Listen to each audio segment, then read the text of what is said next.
The dust from my pickup hadn't even settled before I spotted police cruisers barreling down the private road toward my family ranch. I stepped out slowly, boots crunching against the familiar gravel as I surveyed the land that had belonged to my bloodline for generations. The metal gate still held our name, faded, scarred, but proud as ever. Then her voice sliced through the desert air, sharp enough to split stone. A woman in her 50s, hair perfectly lacquered into place, and clutching a clipboard like a weapon, stood behind two sheriff's deputies and pointed directly at me.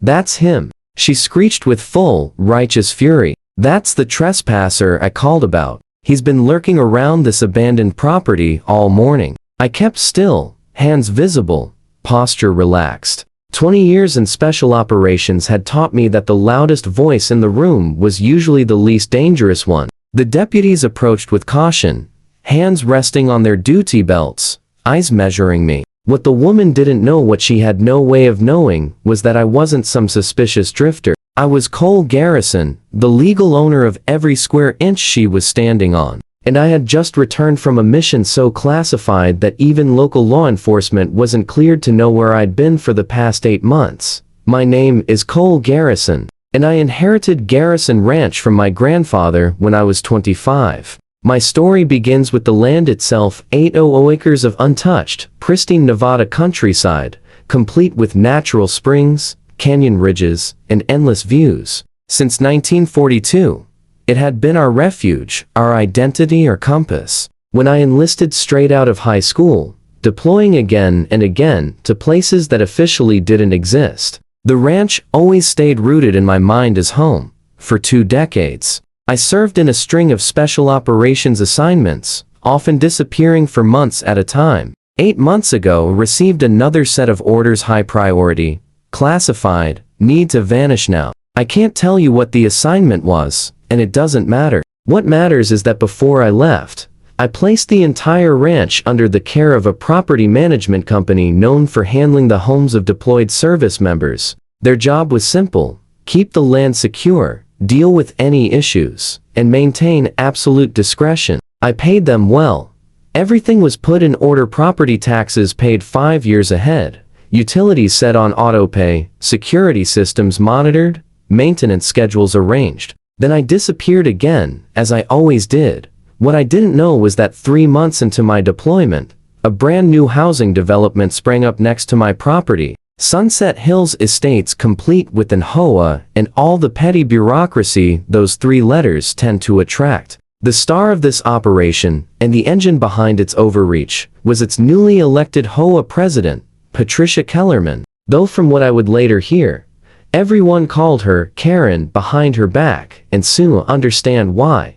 Karen had moved into Sunset Hills with her husband, a quiet, shrinking accountant who looked like he'd been apologizing for her for most of his life. She ran for HOA president on a platform of community improvement and protecting property values, and won by exactly 2 votes. She interpreted this razor-thin win as a divine mandate to control every inch of her neighborhood with an iron grip, wrapped in passive-aggressive newsletters. Within a week, as she rolled out fines for grass a quarter-inch too tall, mailboxes that weren't the regulation shade of beige, and garbage cans visible from the street for more than 30 minutes after pickup. But none of that compared to her next fixation. Karen became obsessed with my ranch. From her backyard, she could see my fence line, and the sight of a natural, undisturbed, working property seemed to personally offend her. She never saw the management crew, who visited twice a month. She only saw tall grasses I kept for wildlife,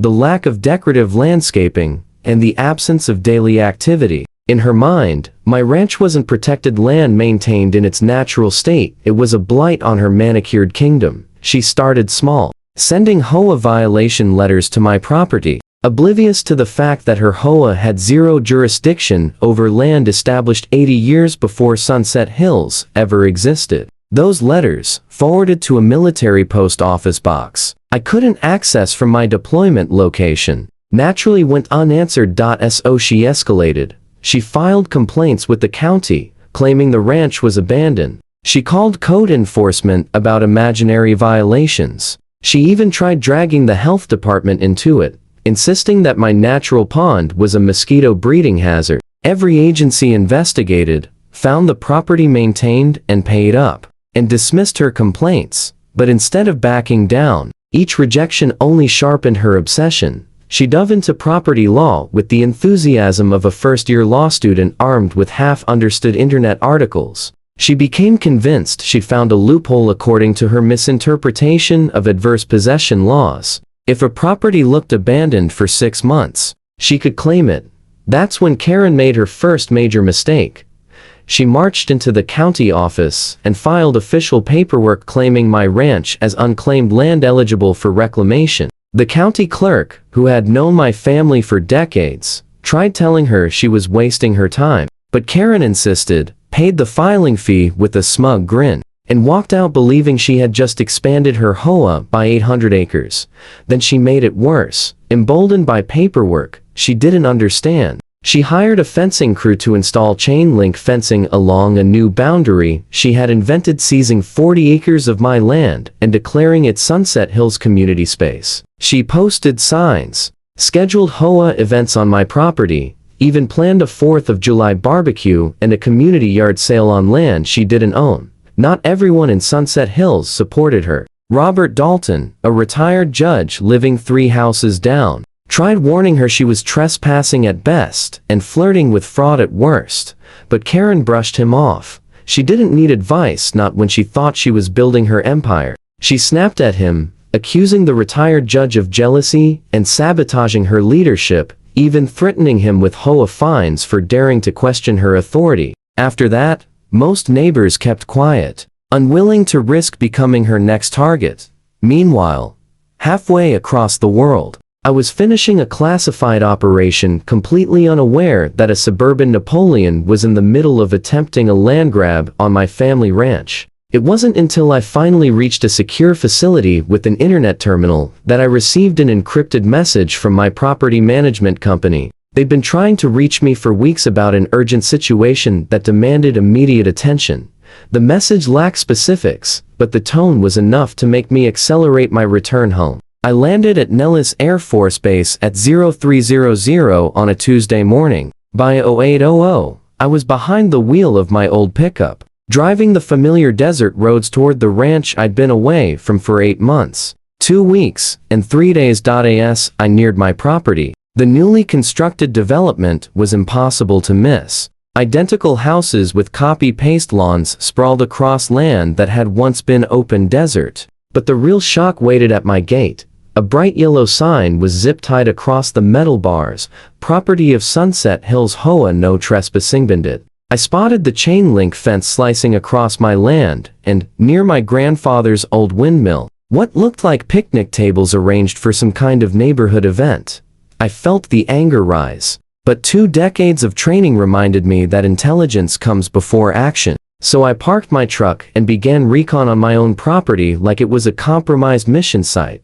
I approached the gate with the careful, measured steps of someone who had cleared more hostile compounds than he could count. The original lock had been cut off and replaced with a shiny new padlock engraved with the Sunset Hills HOA logo. I photographed everything with my phone, then used my bolt cutters to remove their lock. My land, my gate, my rules. Inside, fresh tire tracks crisscrossed the dirt. Several someones had been treating my ranch like their personal recreation area. For the next 2 hours, I documented every violation. The chain link fence ran straight through a seasonal creek bed, which wasn't just trespassing, it violated federal water rights. They'd bulldozed native plants to create a volleyball court. HOA branded trash bins set neatly in rows, like they were marking territory, and the insult of all insults, a huge sign by the windmill, proclaiming it the Sunset Hills Historical Monument, complete with the completely fabricated backstory about the HOA's early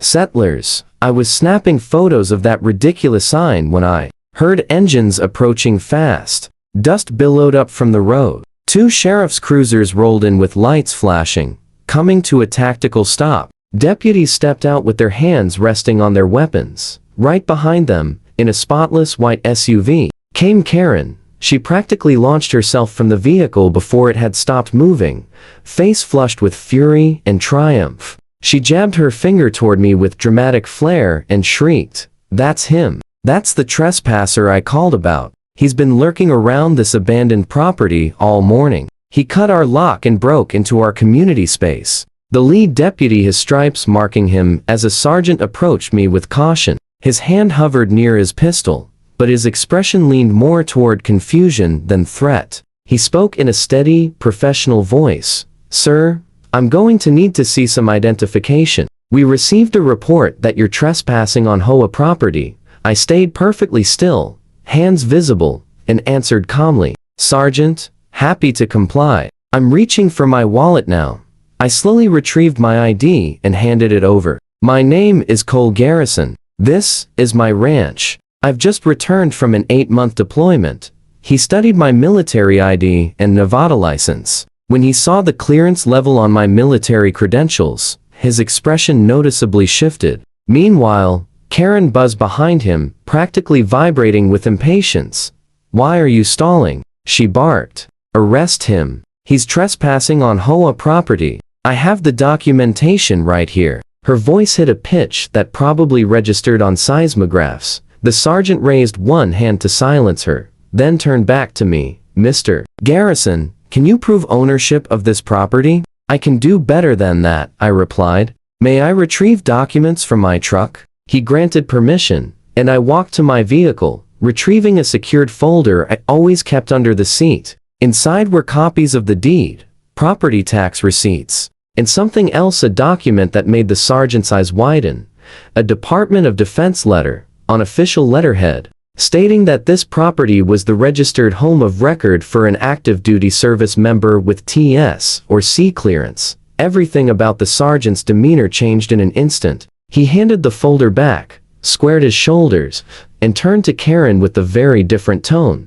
"Ma'am, can you explain why you filed a trespassing complaint against the legal owner of this property?" Karen's complexion drained from red to ghostly pale, but she snapped back quickly, her voice rising defensively. "That's impossible. This land has been abandoned for months," she insisted, voice trembling with fury. "I filed the proper paperwork with the county. I have receipts. This is an HOA community space now." She tore into her oversized purse and yanked out a handful of crumpled documents, waving them like she was brandishing evidence at a trial. The sergeant took the papers and examined them one by one, his expression tightening with each page. After a long moment, he looked up at her, disbelief written across his face.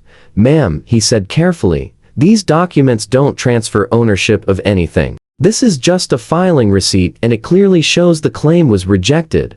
He tapped the bold red stamp across the top. "Denied property owned.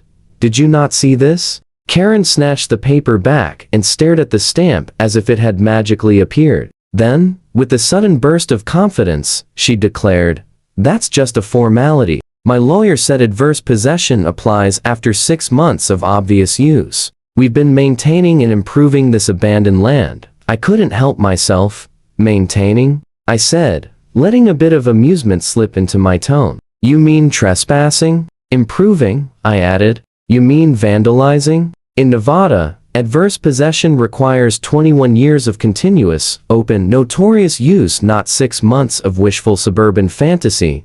The sergeant nodded and added, "Mr. Garrison is correct. And ma'am, based on what I'm seeing, you've also installed structures, altered the landscape, and possibly filed a false report. These are serious offenses." Karen's perfectly styled hair seemed to deflate as the truth set in, but she still wasn't ready to give up. With the stubborn resolve of someone who had never faced real consequences, she switched tactics. "This is harassment," she proclaimed, jabbing an accusing finger toward me. "He's trying to intimidate me. I'm the president of the Sunset Hills HOA, and I acted in the community's best interest. If he truly owns this land, why hasn't he been here? Why did he abandon it?" I opened my folder again and pulled out another document, the one that made the sergeant step back and caused the second deputy to relax his grip on his weapon. A classification notice. A formal statement that I had been deployed on a matter of national security, signed by someone whose name alone could stop conversations. "I've been serving our country, ma'am," I said evenly. "The nature of my work doesn't allow me to always be home." But this land has never been abandoned. It has been monitored, maintained, and protected every day I was gone. The sergeant cleared his throat and shifted his posture to something more official. Ma'am, I'm going to need you to withdraw all claims to this property immediately. Mr. Garrison, do you wish to press charges for trespassing, vandalism, and filing a false report? Karen cycled through shades of red and purple before bursting out. This is ridiculous. I'm the victim. This man just shows up out of nowhere, claiming to own land that's been abandoned. You need to investigate this properly. The second deputy, who had remained silent until now, finally spoke with thinly veiled irritation. Ma'am, we have investigated. The property owner has shown valid documentation. You, however, admitted to cutting his lock, installing fences on his land, and filing claims you knew were denied. I strongly suggest you stop talking before you add more charges to your list.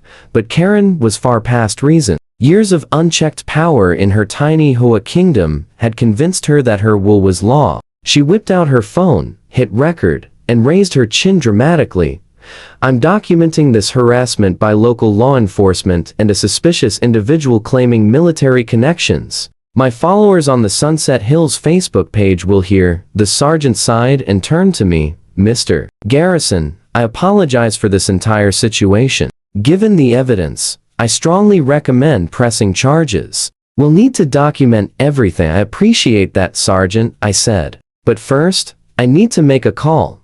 I pulled out my secure phone and dialed a memorized number. After 2 rings, a familiar voice answered. Colonel, this is Garrison, I said. I have a situation at my property involving false claims and local law enforcement. Yes, sir. Understood. Thank you. Sir, the call lasted under 30 seconds, but its impact was immediate. 5 minutes later, the sergeant's radio crackled with a priority message from dispatch. His eyes widened as he listened. These instructions came from far above his normal chain of command. Karen sensed the shift and panicked. Her confidence collapsed into trembling fear. She scrambled for one more attempt, her voice desperate. Look, maybe we started off wrong. I'm sure we can figure this out like neighbors. There's no reason to involve lawyers. Let's just talk this through. I studied her for a moment. She no longer looked like an HOA president, just a small person who'd tasted a drop of power and drowned in it. In combat, I'd learned to recognize when an opponent was finished. Karen was finished. She just didn't know it. Ma'am, I said calmly, you built illegal structures on my land, held events here without permission, and filed fraudulent claims with the county. You've cost me time, money, and patience I don't have. So no, we won't be settling this between neighbors. We'll settle it in court. The sergeant stepped forward, voice firm. Patricia Kellerman, you're under arrest for criminal trespassing, vandalism, and filing a false police report. You have the right to remain silent. As he read her rights, Karen's entire world crumbled. The HOA members who had gathered, expecting a triumphant confrontation, instead watched their president being handcuffed and placed in the back of a cruiser. Phones were already out, spreading the news through the Sunset Hills gossip channels at record speed. But my day was far from done. After Karen was escorted away, I made my calls first to my property management company, then to a property rights law firm with instructions to pursue every legal remedy available. Then I contacted a fencing crew not to build, but to tear down every trace of Karen's intrusion. During the next 3 weeks, the full scope of her misconduct surfaced. She hadn't just trespassed. She'd used HOA funds to pay for fencing and landscaping without board approval. She forged documents claiming the board voted to acquire my land. She even tried filing a lien for unpaid HOA dues despite the irrefutable fact that my ranch wasn't, and had never been, part of her association. The legal process moved with surprising speed. Maybe it was because of my military connections, or maybe the evidence against Karen was simply impossible to ignore. Either way, she soon found herself facing a stack of charges, criminal and civil alike. The criminal trespassing charge alone carries up to 6 months in jail. The vandalism count, given the extent of the damage she caused, had escalated to a felony. Filing a false police report added another misdemeanor, but it was the federal charges that shook her the most. Because I was active duty military on deployment, and because she knowingly tampered with the property of someone with national security clearance, Karen had inadvertently violated federal statutes designed to protect deployed service members from predatory behavior. The Service Members Civil Relief Act was just the start. Her actions were classified as an attempted fraud against a member of the armed forces, triggering a level of legal scrutiny she never imagined she'd face. The HOA board called an emergency meeting, and I attended as a guest. The room was filled with residents who had spent years living under Karen's petty tyranny. When the board president called for a vote of no confidence, every hand went up. Karen was removed from her position immediately. The board voted to fully cooperate with investigators. Then Robert Dalton, the retired judge Karen had dismissed, stood and addressed the room. With dry satisfaction, he said, "I motion that this board issue a formal apology to Mr. Garrison and cover all his legal expenses through the HOA's insurance. Since our former president's reckless actions exposed us to serious liability, the motion passed without a single objection." The board's attorney, who looked exhausted enough to collapse, estimated their total exposure at over $200,000, possibly more once punitive damages were calculated. Homeowners murmured anxiously, already anticipating special assessments. Karen's good name had officially turned to mud. But the civil consequences were only the beginning. The criminal case moved forward quickly. Karen's lawyer, a frazzled public defender juggling too many clients, tried arguing that she truly believed the land was abandoned. The prosecutor, a former Navy JAG officer, dismantled that argument piece by piece. He presented the rejected county filings, statements from neighbors who had warned her, and emails she'd sent the HOA board admitting she wasn't sure the land was unclaimed, but insisted they forge ahead anyway. The trial lasted 3 days. I testified for 2 hours, calmly describing what I found upon returning home, my family's ranch carved up and repurposed into Karen's personal empire. The photographs I'd taken of the fences, the cut locks, the vandalized windmill were entered into evidence. The fencing company employees also testified, confirming that Karen instructed them to work quickly before anyone notices. Against her lawyer's desperate advice, Karen took the stand. She simply couldn't help herself. Years of unchecked power had convinced her she was persuasive. Instead, she buried herself deeper. She admitted she knew the county denied her claim, but insisted she had a moral right to improve abandoned property. She admitted to cutting my lock, claiming it was for community safety. She even admitted to using HOA funds without approval, arguing it was within her executive authority. The jury deliberated for less than 2 hours. Guilty on all counts. When the judge, a no-nonsense woman with zero tolerance for entitlement, delivered the sentence, Sunset Hills collectively gasped. For criminal trespassing and vandalism, Karen received 4 months in county jail and 2 years probation. For filing a false police report, she got another 30 days. Then came the federal penalties. For attempting to defraud a service member, she was fined $50,000 and sentenced to an additional 6 months in federal prison. As the judge finished reading the sentence, Karen's composure shattered. She sobbed uncontrollably as the bailiff approached with handcuffs, begging for leniency. That wasn't coming. The judge's final words were razor sharp.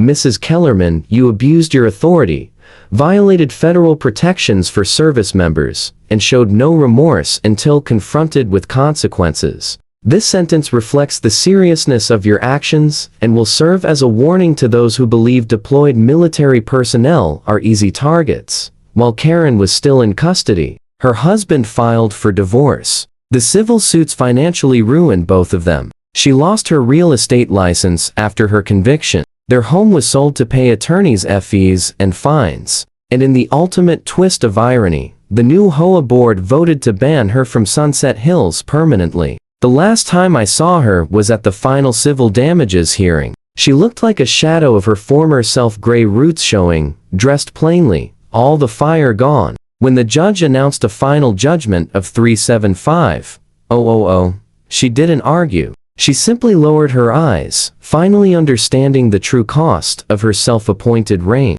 As for me, I returned to my ranch and upgraded security further. The same fencing company Karen hired to invade my property now worked for me, installing a proper perimeter equipped with motion sensors and cameras. At the gate, I added a custom sign: "Property of a classified ghost trespassers will vanish." The county sheriff briefed every deputy on who owned Garrison Ranch and why it was not to be disturbed. The Sunset Hills HOA sent a formal apology and a check covering every cent of my legal expenses. They also passed new bylaws requiring full board approval for any action involving outside property and mandatory legal review before filing land-related claims. They called it the Kellerman Rule, ensuring Karen's legacy was a cautionary tale, not a precedent. I continue serving my country, disappearing for months on missions I can't discuss. But now, when I return home, I find my ranch exactly as I left it, protected by the law, by technology, and by a community that learned the hard way that absence does not equal abandonment. And somewhere in a minimum security federal facility, Karen Kellerman has plenty of time to reflect on the difference between being a big fish in a small pond and trying to swim in waters far beyond her depth. The judge's gavel struck one final time, making the $375,000 judgment permanent and non-dischargeable. Karen's attorney whispered frantically, likely explaining that bankruptcy would not erase this debt. She glanced at me one last time, eyes hollow, understanding at last that her ambitions had cost her everything. As the bailiff led her away to begin her 10-month combined sentence, she stumbled, the full weight of her actions finally pressing down. The courtroom doors closed behind her with a heavy, final thud.